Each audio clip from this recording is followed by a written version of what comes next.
ఏవండి, ఇవాళ సాయంత్రం నన్ను సిటీకి తీసుకెళ్లి షాపింగ్ చేయిస్తారా, లేక ఆ పక్కన ఉన్న ఎద్దుకు చెప్పమంటారా?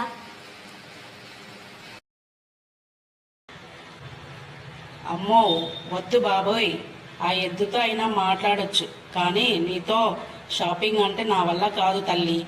ఆ సైకిల్ వేసుకొని నేనే ఎటైనా పోతా. చూసారా ఈ నెల కరెంటు బిల్లు ఎంత వచ్చిందో? అంతా నీ వల్లే.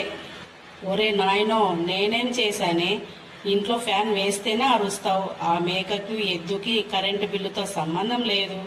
మరి నా మీదేంటి అని. ఇగోండి, అప్పుల అప్పారావు గారు గేటు దగ్గర వస్తున్నారు. ఏం చేద్దాం? నువ్వు ఒక్క నిమిషం ఆగు. నేనే ఆ సైకిల్ తీసుకొని వెనుక దారి గుండా చెక్కేస్తా. నువ్వు ఆ మేకని మేపినట్టు యాక్ట్ చెయ్యి. ఇవాళ వంట నేనే చేశాను. ఎలా ఉందో చెప్పండి. నువ్వు చేసావు సరే, మరి అక్కడ ఉన్న మేక ఎద్దు ఎందుకు అంత భయంగా చూస్తున్నాయి? వాటికి కూడా అదే తినిపించావా ఏంటి?